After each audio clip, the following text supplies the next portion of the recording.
आप मिलने आई हैं महेश जी के यहाँ डकैती हुआ था। इनके यहाँ 2 बार डकैती हो चुका है। एक बार असफल रहा, एसएसबी के जवान आए थे, कस्टम के लोग भी यहाँ थे, इसलिए एसएसबी के जवान ने इस बार असफल रहा। 2015 में बहुत उस बार भयंकर डकैती हुई थी। और उनके बगल में महेश जी की जो पत्नी है ये भी हैं यहाँ पे, और काफी भय को देख चुकी हैं और असुरक्षित महसूस करती है। अभी ये बता रही थी कि इनके जब बच्चे आते हैं तो ये बच्चों को यहाँ से जल्दी से हटा देते हैं। इनके बच्चे यहाँ को रखना नहीं चाहते हैं, ये भय में जीती हैं क्योंकि हथियारबंद लोगों को अपनी आंखों से देखा है, डराते हुए, धमकाते हुए, गाली देते हुए, मार देंगे। वो महिला कैसे जीती होगी अपने परिवार के साथ, किस भय में जी रही है? क्या ये बड़ी उम्मीद है इनको आपसे? क्या बता सकते हैं इस मामले में? क्या मैं खुद ही देख रही हूँ, काफी डर स्वाभाविक है। अगर ये काफी डरी हुई है तो डर स्वाभाविक है। जिन्होंने हथियारबंद कम से कम 40-50 डकैतों को, गुंडों को अपने घर को घेरते देखा हो, हमला करते देखा हो, मारने की कोशिश करते देखा हो, तो वहाँ पे जो ये सुरक्षा की भावना है इनके अंदर, कहीं ना कहीं से सरकार और प्रशासन दोनों ही फेल है यहाँ पे। अगर आप एज ए गवर्नमेंट अपने लोगों को आप सुरक्षा की भावना भी नहीं दे सकते और वो अपनी अपने ही उस पे जिंदा है कि भगवान के भरोसे, जैसा उन्होंने कहा कि भगवान के भरोसे हम जिंदा है, तो क्या फायदा है ऐसी सरकार को और क्या फायदा है ऐसे प्रशासन का कि जहाँ पर लोग ये कहें, जहाँ पे चंद कदमों की दूरी पे थाना हो और वहाँ पे ये कहा जाए कि हम अगर आज जिंदा हैं तो भगवान के भरोसे जिंदा है या भगवान ने हमें बचा लिया है। तो ऐसे पुलिस, ऐसे प्रशासन का फायदा क्या है? जी, आपके यहाँ डकैती हुआ था जी। कितने तारीख को हुआ था? 11 तारीख को था। इससे पहले भी एक बार और हो चुका है? जी सर, 15। अब तक पुलिस की क्या कार्रवाई है इसमें? क्या पुलिस आज तक कुछ नहीं कर पाई है। उससे पूर्व में भी डकैती हुई थी, उसमें अगर पुलिस सक्रिय होते तो हमारे साथ ऐसे घटना नहीं होता। सारा डाकू पकड़ा जाता, हमने दौड़ा भी, लेकिन वो लोग गुलबंदी करके रोडों पर गोली चला दिए और इसके बाद अपना काम तमाम कर। आप तो इनकी अर्धांगिनी हैं और आपने 2 डकैती को झेला है घर में हुआ। इससे पहले हमला हुआ था, काफी बहादुरी से आपने, जैसा कि हम लोग सुनते रहे हैं कि काफी आपने बहादुरी, हमें चेष्टा था। और इस बार भी डकैती हुई है। बच्चे लोग तो यहाँ नहीं रह रहे हैं अभी? नहीं।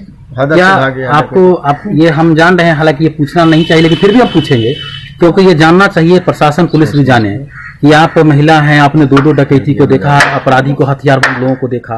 क्या माहौल लग रहा है, किस तरह का भय लग रहा है अभी आपको? बहुत डर लग रहा है, बहुत भय लग रहा है।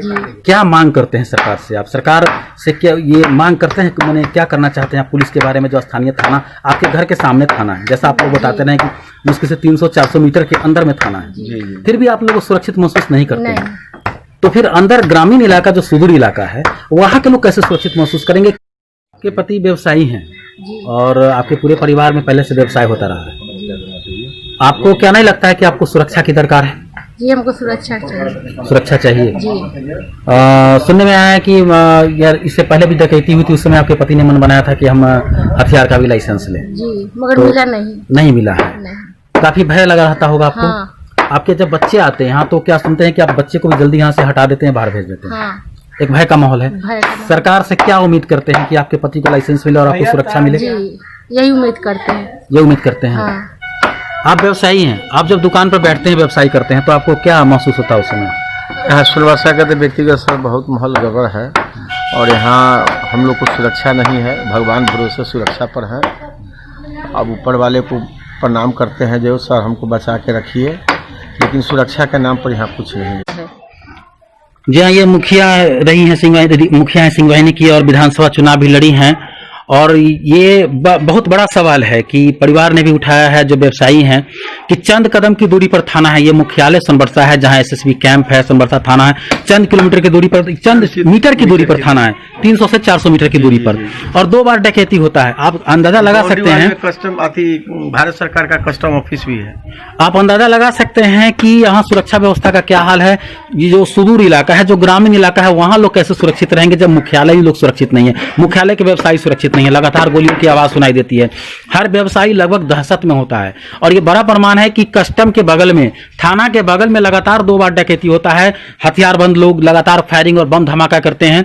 इस सीमाई इलाका का सोनबरसा का क्या हाल है? बड़ी उम्मीद है व्यवसायी परिवार को, ऋतु जायसवाल से, कि हमारी बात को बुलंद कर सके। यहाँ सबसे बड़ी विडंबना एक और बड़ी बात है कि कई वर्षों में किसी को हथियार का लाइसेंस नहीं मिला, खासकर उसको जो व्यवसायी हैं जिसको सबसे ज्यादा जान का खतरा हो, जिसमें खुद ऋतु जायसवाल भी शामिल है, एक केस के पैरवीकार हैं दुष्कर्म मामले में, जिसमें 7 लोगों को सजा हुआ था। जब तक वो जिंदा रहेंगे, जेल में रहेंगे, मौत के बाद ही जेल से बाहर निकलेंगे। सैयारा में एक की हत्या कर दी जाती है केस के पैरवीकार को, उसके बाद वो भी ये लाइसेंस के लिए जाते हैं, उन्हें भी लाइसेंस के लिए अब तक वो दौड़ रहे हैं, थानों के चक्कर लगा रहे हैं, अधिकारियों के चक्कर लगा रहे हैं। सबसे बड़ी बात है कि यहाँ के लिए सबसे ज्यादा जो खतरा महसूस किया जा रहा है ऋतु जायसवाल को सुरक्षा को लेकर के, इन्हें भी लाइसेंस नहीं मिलता, और ये बहुत बड़ी बात है। व्यवसायी परिवार है, इन्हें हथियार का लाइसेंस चाहिए। आखिर ये हथियार का लाइसेंस किसके लिए है, ये भी एक सवाल है। मैं समझ रहा हूं कि ये भी बहुत खुद में एक बड़ा सवाल है कि आखिर ये हथियार का लाइसेंस किसके लिए है? क्या चोरू चक्कू के लिए, गुंडो बदमाश के लिए है, या व्यवसायी परिवार के लिए है जो दर्द में है, जो डरा समा है, या ऐसे जनप्रतिनिधि के लिए है जो ज्वलंत मुद्दे को उठाते हैं, जो बड़े बड़े समाज में बड़े मुद्दों को उठाते हैं, जो दिन रात माफियाओं के खिलाफ खड़े होते हैं, भ्रष्टाचार के खिलाफ खड़े होते हैं। किसके लिए है हथियार का लाइसेंस? इस सवाल का जवाब सरकार को भी देना चाहिए, और निश्चित तौर पर अपने प्रशासन को आगाह करना चाहिए, दुरुस्त करना चाहिए कि ऐसे लोगों को हथियार का भी लाइसेंस मिले, ताकि अपने आप को कुछ सुरक्षित महसूस कर सके। रिटायर कर गए मुजफ्फरपुर मोती झील थाना सामने है, उसी में मकान में रहते हैं, उसको ही भाग गए। तो हम कहे सब बेटा स्ट्रॉन्ग कर लेते हैं, तब तुमको बुलाते हैं। क्या करूँगा हुआ ये सब, अब जबरदस्त अब तो क्या, अब तो 1 घंटा लगना चाहिए। हम लोग तुरंत नहीं आते तो हमें हमको मार देता, कारण उसको 5,000 की संपत्ति नहीं मिलता ना, हम लोग के पास तो है। सबसे पहले इस घर में इंटर की नीतू, वो आके यहाँ खिड़की 10 हल्ला की बत्ती जलाइए, हम लोग पहुंच गए। हम और मेरा चाचा का लड़का है भूपेंद्र, उन लोग आए, तब अन्य लोगों को भी हिम्मत हुआ, सब आना शुरू किया, तब पुलिस भी आए। नहीं तो कोई यहाँ पे आने से भी डर रहा था, सबको लग रहा था बत्ती बंद है, डाकू अंदर में ही होगा। अरे तरुण जी, उस दिन अगर एसएसबी के जवान नहीं आए होते तो फिर क्या हो सकता था? एसएसबी के जवान नहीं होते तो इनके साथ तो भारी दुर्घटना हो जाती। हम लोग भी आते हैं, लेकिन अकेला बिना हथियार के हम लोग कितना देर लड़ पाते। तो डाकू जब भी आते हैं 10-20 संख्या में रहते हैं, हथियार सहित बम बारूद भी था उनके पास, तो कोई बड़ा घटना हो सकता था इनके साथ। गेट टूट जाता था हमको, तो कुछ मेरे पास नहीं, कुछ नहीं था। 10,000 की संपत्ति, हम यही डरते थे। इनके पास टैग लगा हुआ है बड़ा आदमी का। हाँ, लोग पूछता है हम लोग को पहल के महेश अधिकारी महाजन के बेटा है, पेट्रोल पंप पैसा के अभाव में 1.5 साल से बंद करके रखे हुए। यही बुझाइए, इस रूट में मेरा ही पेट्रोल पंप है, हम फेमस आदमी है, हम लोग को नाम। 2015 में डकैती हुआ था जी जी, तो उस समय तो काफी बड़े पैमाने पर डकैती जी हुआ था जी आपका। जी जी जी। और थाना के जस्ट पेट्रोल पंप से यहाँ से सर 300 मीटर की 300 मीटर पर आगे पेट्रोल पंप। हाँ, पहले पेट्रोल पंप पर भागे हम। एगो बेटी सॉफ्टवेयर इंजीनियर है, वो MBA है, तो क्या किया वो, मैंने आवाज हुआ तो हमारा पत्नी को लग गया जो डाकू आ गया, हमको भी लगा डाकू आ गया, ये लगा गेट तोड़ने, तो गेट नहीं टूटा तो ताला का प्रयास किया। तो कस्टम वाला जो भिड़ंत किया ना, 8 राउंड गोली चलाया, तो भी कस्टम वाला नहीं भागा। इसके बाद वो कर दिया SSB वाले को फोन, उसका मित्र था सुपरिटेंडेंट के, तो जब हम 5 से 7 मिनट में पहुंच गए हाईवे होकर, जा हमारी लगेगी मुझे हमारे साले हुए, इनका शादी हम ही कराए हुए गणेश भाई के बचिया से।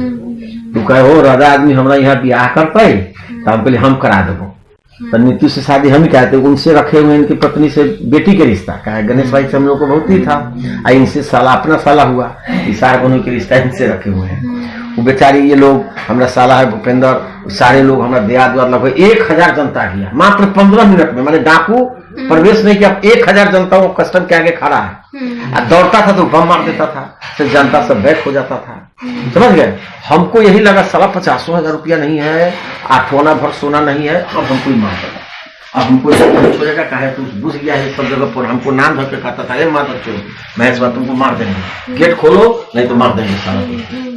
हम क्या करें, उसी डर से हम लोग दौड़ के हम ही जाते थे, दौड़ कंबल बोल के इसे फोन करते थे, तो मुझे हमारा बाल बच्चा पत्नी सब 5-5 को मोबाइल चालू हो गया, तो सब जगह धड़ाम फोन हो गया, तो भी सारा नहीं भागा। जब SSB 30-35 ओर से जहाँ पर गेट नहीं किए हैं वहां पर मैडम जी रोका, तब वो बुझ गया जब प्रशासन आ गया, तो पीछे बाड़ी इधर, इसके पीछे भी हमारा बहुत जमीन, एक भी आदमी नहीं पकड़ा गया, एक भी आदमी नहीं पकड़ा। कोशिश होना चाहिए था कि कंप्लेंट, कोई कोशिशें नहीं, इससे पूर्व भी मेरे यहाँ डकैती हुआ, लेकिन उसमें भी खाना पूर्ति हुआ, इसमें भी हुआ। अब आप ही के शरण में आया, देखिए हम लोग आप मिलने आई हैं महेश जी के यहाँ डकैती हुआ था। इनके यहाँ 2 बार डकैती हो चुका है। एक बार असफल रहा, एसएसबी के जवान आए थे, कस्टम के लोग भी यहाँ थे, इसलिए एसएसबी के जवान ने इस बार असफल रहा 2015 में। हाँ, उस बार भयंकर डकैती हुई थी। और उनके बगल में महेश जी की जो पत्नी है ये भी हैं यहाँ पे, और काफी भय को देख चुकी हैं और असुरक्षित महसूस करती है। अभी ये बता रही थी कि इनके जब बच्चे आते हैं तो ये बच्चों को यहाँ से जल्दी से हटा देते हैं। इनके बच्चे यहाँ को रखना नहीं चाहते हैं, ये भय में जीती हैं क्योंकि हथियारबंद लोगों को अपनी आंखों से देखा है, डराते हुए, धमकाते हुए, गाली देते हुए, मार देंगे। वो महिला कैसे जीती होगी अपने परिवार के साथ, किस भय में जी रही है? क्या ये बड़ी उम्मीद है इनको आपसे, क्या बता सकते हैं इस मामले में? क्या मैं खुद ही देख रही हूँ, काफी डर स्वाभाविक है। अगर ये काफी डरी हुई है तो डर स्वाभाविक है। जिन्होंने हथियारबंद कम से कम 40-50 डकैतों को, गुंडों को अपने घर को घेरते देखा हो, हमला करते देखा हो, मारने की कोशिश करते देखा हो, तो वहाँ पे जो ये सुरक्षा की भावना है इनके अंदर, कहीं ना कहीं से सरकार और प्रशासन दोनों ही फेल है यहाँ पे। अगर आप एज ए गवर्नमेंट अपने लोगों को आप सुरक्षा की भावना भी नहीं दे सकते और वो अपने मतलब अपने ही उस पे जिंदा है कि भगवान के भरोसे, जैसा उन्होंने कहा कि भगवान के भरोसे हम जिंदा है, तो क्या फायदा है ऐसी सरकार को और क्या फायदा है ऐसे प्रशासन का कि जहाँ पर लोग ये कहें, जहाँ पे चंद कदमों की दूरी पे थाना हो और वहाँ पे ये कहा जाए कि हम अगर आज जिंदा हैं तो भगवान के भरोसे जिंदा है या भगवान ने हमें बचा लिया है। तो ऐसे पुलिस, ऐसे प्रशासन का फायदा क्या है? जी हाँ, ये मुखिया रही हैं, मुखिया हैं सिंगवाहिनी की और विधानसभा चुनाव भी लड़ी हैं। और ये बहुत बड़ा सवाल है कि परिवार ने भी उठाया है, जो व्यवसायी हैं, कि चंद कदम की दूरी पर थाना है। ये मुख्यालय सोनबरसा है जहां एसएसबी कैंप है, सोनबरसा थाना है। चंद किलोमीटर की दूरी पर, चंद मीटर की दूरी पर थाना है, 300 से 400 मीटर की दूरी पर, और 2 बार डकैती होता है। आप अंदाजा लगा सकते हैं, कस्टम भारत सरकार का कस्टम ऑफिस भी है। आप अंदाजा लगा सकते हैं कि यहाँ सुरक्षा व्यवस्था का क्या हाल है। ये जो सुदूर इलाका है, जो ग्रामीण इलाका है, वहां लोग कैसे सुरक्षित रहेंगे जब मुख्यालय ही लोग सुरक्षित नहीं है, मुख्यालय के व्यवसायी सुरक्षित नहीं है, लगातार गोलियों की आवाज सुनाई देती है, हर व्यवसायी लगभग दहशत में होता है। और ये बड़ा प्रमाण है कि कस्टम के बगल में, थाना के बगल में लगातार 2 बार डकैती होता है। हथियारबंद लोग लगातार फायरिंग और बम धमाका करते हैं। इस सीमाई इलाका का सोनबरसा का क्या हाल है? बड़ी उम्मीद है व्यवसायी परिवार को, ऋतु जायसवाल से, कि हमारी बात को बुलंद कर सके। यहाँ सबसे बड़ी विडंबना एक और बड़ी बात है कि कई वर्षों में किसी को हथियार का लाइसेंस नहीं मिला, खासकर उसको जो व्यवसायी हैं, जिसको सबसे ज्यादा जान का खतरा हो, जिसमें खुद ऋतु जायसवाल भी शामिल है। एक केस के पैरवीकार हैं, दुष्कर्म मामले में, जिसमें 7 लोगों को सजा हुआ था। जब तक वो जिंदा रहेंगे, जेल में रहेंगे, मौत के बाद ही जेल से बाहर निकलेंगे। सैयारा में एक की हत्या कर दी जाती है केस के पैरवीकार को, उसके बाद वो भी ये लाइसेंस के लिए जाते हैं, उन्हें भी लाइसेंस के लिए अब तक वो दौड़ रहे हैं, थानों के चक्कर लगा रहे हैं, अधिकारियों के चक्कर लगा रहे हैं। सबसे बड़ी बात है कि यहाँ के लिए सबसे ज्यादा जो खतरा महसूस किया जा रहा है ऋतु जायसवाल को सुरक्षा को लेकर के, इन्हें भी लाइसेंस नहीं मिलता। और ये बहुत बड़ी बात है, व्यवसायी परिवार है, इन्हें हथियार का लाइसेंस चाहिए। आखिर ये हथियार का लाइसेंस किसके लिए है? ये भी एक सवाल है। मैं समझ रहा हूं कि ये भी बहुत खुद में एक बड़ा सवाल है कि आखिर ये हथियार का लाइसेंस किसके लिए है? क्या चोरू चक्कू के लिए, गुंडो बदमाश के लिए है, या व्यवसायी परिवार के लिए है जो दर्द में है, जो डरा समा है, या ऐसे जनप्रतिनिधि के लिए है जो ज्वलंत मुद्दे को उठाते हैं, जो बड़े बड़े समाज में बड़े मुद्दों को उठाते हैं, जो दिन रात माफियाओं के खिलाफ खड़े होते हैं, भ्रष्टाचार के खिलाफ खड़े होते हैं? किसके लिए है हथियार का लाइसेंस? इस सवाल का जवाब सरकार को भी देना चाहिए और निश्चित तौर पर अपने प्रशासन को आगाह करना चाहिए, दुरुस्त करना चाहिए कि ऐसे लोगों को हथियार का भी लाइसेंस मिले ताकि अपने आप को कुछ सुरक्षित महसूस कर सके।